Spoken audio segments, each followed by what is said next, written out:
Assalamualaikum warahmatullahi wabarakatuh. Perkenalkan, nama saya Wanda Octalia Putri, NIM A1D119001. Baiklah, di sini saya akan membahas tentang kelas 5 semester 1, yaitu yang bab pertama, yaitu peninggalan sejarah dari masa Hindu-Buddha dan Islam di Indonesia. Pembahasan pertama yaitu peninggalan sejarah Hindu di Indonesia. Nah, di sini ada terbagi menjadi 6, yaitu yang pertama ada kerajaan Kutai, yang kedua ada kerajaan Tarumanegara, yang ketiga ada kerajaan Mataram Lama, keempat ada kerajaan Kediri, yang kelima ada kerajaan Singgasari, yang terakhir yaitu kerajaan Majapahit. Nah, baiklah, di sini saya akan menjelaskan tentang kerajaan Kutai terlebih dahulu. Kerajaan Kutai adalah kerajaan yang tertua di Indonesia. Kerajaan ini berdiri pada 400 Masehi. Raja pertamanya adalah Raja Kudumungan. Kemudian, raja ini digantikan dengan Raja Asmawaraman. Raja yang terkenal di Kutai adalah Raja Ulawarman. Peninggalan sejarah dari kerajaan Kutai ada beberapa, yaitu yang pertama, arca-arca yang terbuat dari perunggu atau emas. Baiklah, yang selanjutnya yang kedua yaitu kerajaan Tarumanegara. Di sini kerajaan Tarumanegara adalah kerajaan Hindu yang tertua di Jawa. Letak kerajaan ini di Bogor, Jawa Barat. Kerajaan ini berdiri pada 450 Masehi. Raja di saat kerajaan ini berdiri yaitu Raja Purnawarman. Peninggalan sejarah pada kerajaan Tarumanegara ini yaitu 7 prasasti yang ditulis dalam Skangsketa dengan menggunakan huruf Pallawa. Selanjutnya yang ketiga yaitu kerajaan Mataram Lama. Nah, di sini kerajaan Mataram Lama adalah kerajaan Mataram diletak di Yogyakarta, dan di sini raja yang berkuasa di saat kerajaan Mataram berjaya yaitu Raja Sana, yang setelah itu digantikan dengan Raja Sanjaya. Selanjutnya yang keempat yaitu kerajaan Kediri. Di sini kerajaan Kediri adalah kerajaan yang terletak di tepi Sungai Berantas, Jawa Timur, beribu kota di Daha. Raja yang pernah memerintah kerajaan Kediri yaitu Raja Bhameswara, selanjutnya Raja Jayabaya, dan selanjutnya adalah Raja Sareswara, selanjutnya lagi ada Raja Aryeswara, selanjutnya adalah Raja Gandra, Kemeswara, dan yang terakhir Raja Kertajaya.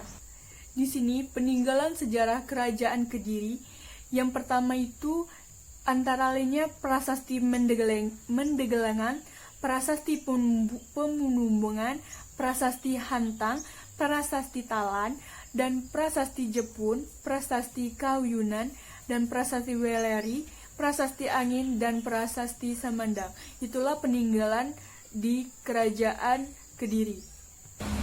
Baiklah, selanjutnya yang kelima yaitu kerajaan Singgasari. Kerajaan Singgasari ini terletak di Tumpel, Malang, Jawa Timur, dan didirikan oleh Ken Arok pada tahun 1222. Setelah mengalahkan Raja Kartajaya, Kediri Ken Arok dinobatkan Brahmana sebagai pendewa Wisnu yang menunjukkan Singgasari adalah kerajaan Hindu. Baiklah, yang selanjutnya yaitu yang terakhir adalah kerajaan Majapahit. Di sini kerajaan Majapahit terletak di selat Sungai Berantas yang berpusat di Prowulan, Mojokerto, didirikan oleh Raden Wijaya tahun 1294 yang bergelar Kertarasaja Jayawarna. Raden ini adalah keturunan dari Kertanegara yang dibunuh oleh Jayakwang.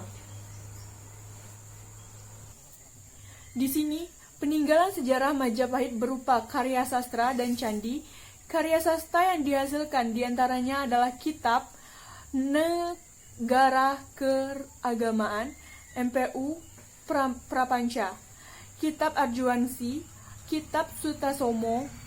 Adapun candi yang ditinggalkan antara lain adalah Candi Panataran dan Candi Sumberti. Baiklah, selanjutnya kita akan memasuki pembahasan tentang peninggalan sejarah kerajaan Buddha di Indonesia, yaitu kerajaan pertama yaitu adalah Kerajaan Kaling. Di sini, Kerajaan Kaling atau Holing terletak di daerah Jawa Tengah. Berdasarkan berita dari Cina, yaitu dinasti Tang, dari sumber tersebut, pada tahun 647 Masehi, kerajaan ini diperintah oleh Ratu Simo dan rakyat makmur. Di sini, peninggalan sejarah berupa prasasti terdapat di desa Turkano di kaki Gunung Merebu. Prasasti tersebut bertulisan tahun 650 Masehi dan ditulis menggunakan huruf Palawa dalam bahasa Sansketa. Selanjutnya, di sini kerajaan kedua yaitu Kerajaan Sriwijaya yang berdiri pada abad ke-7 dengan raja pertama yaitu Srijaya Negara yang berpusatan di Palembang, Sumatera Selatan, Muaro, Sungai Musi. Nah, di sini Sriwijaya mengalami zaman keemasan pada saat dipemerintahi oleh Raja Bala Putradewa dari Samartunggang dari Jawa pada abad ke-9.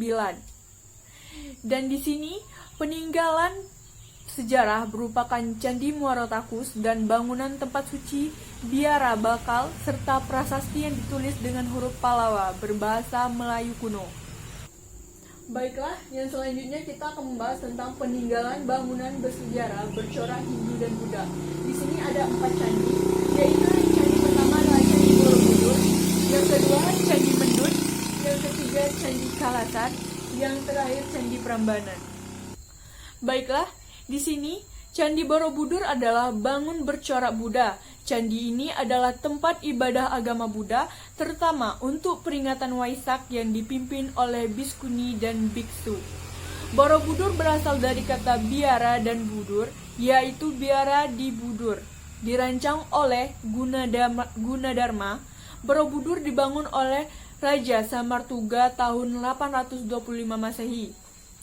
Bentuknya ada 10 tingkat yang dikelompokkan menjadi 3, yaitu Kamadatu, Rupada, dan Arupadatu. Selanjutnya itu ada Candi Mendut. Nah, di sini Candi Mendut merupakan candi Buddha yang didirikan oleh Raja Indra tahun 824 Masehi. Letaknya di sebelah timur Borobudur, Magelang, Jawa Tengah, Jawa Tengah. Di dalam Candi Mendut terdapat 3 patung Buddha, yaitu Cakramurti dan duduk bersila, dan Avalokiteswara dan Mairya. Selanjutnya ada Candi Kalasan.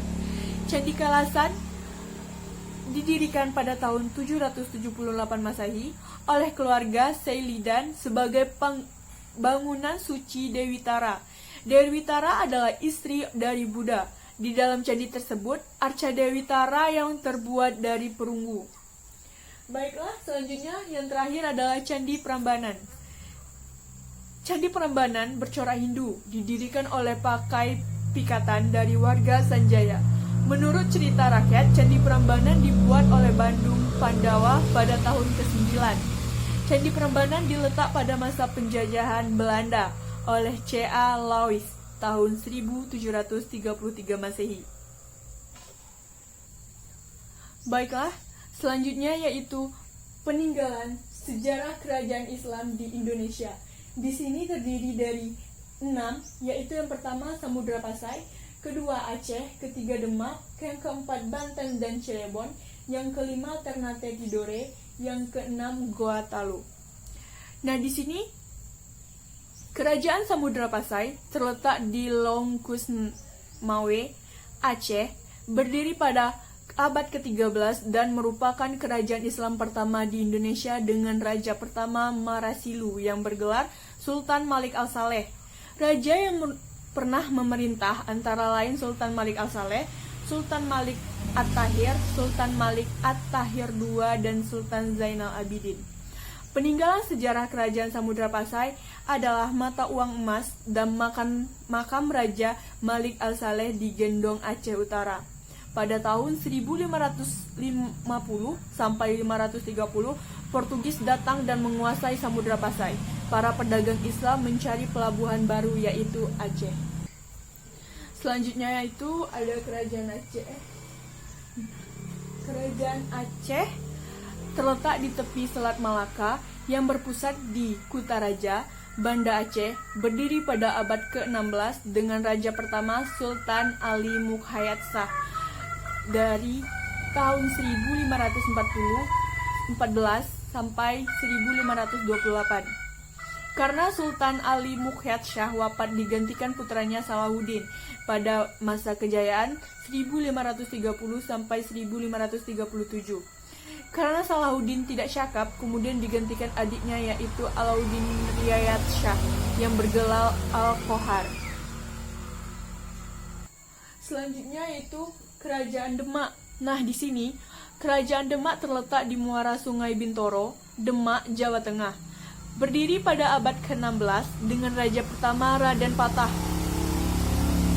Setelah wafat, kemudian digantikannya oleh putranya Adipati Unus yang pemerintahan dari tahun 1518 sampai 1521. Setelah wafat, kemudian digantikan oleh Sultan Tenggono. Dan di Kerajaan Demak ada peninggalan sejarah tentang Kerajaan Demak, antara lain yaitu Masjid Agung Demak yang didirikan pada tahun 1478 oleh Wali Songo, Saka Talat, tiang masjid, beduk dari kentong, pintu belek atau petir buatan Ki Agung Selo, dampar kencana, dan piring campak 61 buah pemberian Ibu Raden Patah yaitu Putri Campak. Baiklah, selanjutnya yaitu Kerajaan Ternate Tidore. Di sini, Kerajaan Ternate Tidore terletak di Sampalu, Ternate, dan Pulau Tidore di Maluku Utara. Berdiri pada abad ke-16 dengan raja pertama yaitu Zainal Abidin pada masa kejayaan 1486 sampai 1500. Raja terkenal Ternate adalah Sultan Hainun dan Sultan Babullah yang gigih melawan dan mengusir Portugis dan Maluku pada abad 1536 sampai 1583. Selanjutnya yaitu Kerajaan Goa dan Talo. Goa dan Talo terletak di Somba Opu, Makassar, Sulawesi Selatan. Raja Goa bergelar Daeng dan Raja Talo bergelar Kareng. Raja Goa Daeng Marahabin, Sultan Alauddin, dan Raja Talo yaitu Karangmatoa Sultan Abdullah Awalun Islam menyatakan penggabungan dua kerajaan menjadi Dwi Tunggal. Raja terkenal dari Goa Talo adalah Hasanuddin pada abad 1653 sampai 1669. Karena ketegasannya, Belanda menunjuki Sultan Hasanuddin dengan sebutan ayam jantan dari timur. Peninggalan sejarah Kerajaan Goa dan Talo antara lain adalah rumah Raja Goa, kapal Finis, dan layar kapal Kora-Kora. Kehancuran Goa dan Talo adalah karena pengkhianatan Raja Arupalaka dari Bone. Baiklah, pembahasan kita yang terakhir yaitu tentang tokoh-tokoh sejarah pada masa Hindu-Buddha dan Islam di Indonesia. Baiklah, yang pertama yaitu ada Raja Wulawarman. Di sini adalah raja dari kerajaan Hindu pertama di Indonesia, yaitu Kerajaan Kutai. Selama masa pemerintahannya, rakyat Kerajaan Kutai hidup makmur dan sejahtera. Ia seorang pemeluk agama Hindu yang taat dan menyentuh Dewa Siwa. Selanjutnya ada Raja Purnawarman. Raja Purnawarman merupakan raja yang terkenal dari Kerajaan Tarumanegara. Beliau juga dikenal sebagai raja yang bijaksana. Purnawarman memeluk agama Hindu dan menyembah Dewa Wisnu. Selanjutnya, Raja Hayam Wuruk. Raja Hayam Wuruk adalah Raja Majapahit yang paling terkenal. Beliau bergelar Raja Senggara pada masa pemerintahan dengan didampingi oleh Patih Gajah Mada. Majapahit mencapai kejayaannya dan menguasai seluruh wilayah Nusantara ditambah Tunasik, Singapura, dan Semenjamu Malaya. Baiklah, yang selanjutnya itu ada Raja Balaputradewa. Raja Balaputradewa merupakan raja yang terkenal dari Kerajaan Sriwijaya. Beliau berhasil membawa Kerajaan Sriwijaya mencapai kejayaan dan dikenal sebagai Kerajaan Maritim dan pusat perdagangan di Asia Tenggara. Kerajaan Sriwijaya juga dikenal sebagai pusat pendidikan penyebaran agama Buddha. Selanjutnya, Sultan Iskandar Muda. Sultan Iskandar Muda memerintah Kerajaan Aceh pada tahun 1607 sampai 1636. Pada masa pemerintahan, Kerajaan Aceh mencapai puncak kekayaan dan memiliki wilayah kekuasaan hingga ke Semarang, Malaya. Taat pemerintahan masyarakat Aceh yang dikembangkan oleh Sultan Iskandar Muda masih berlaku hingga sekarang. Beliau wafat pada tahun 1636.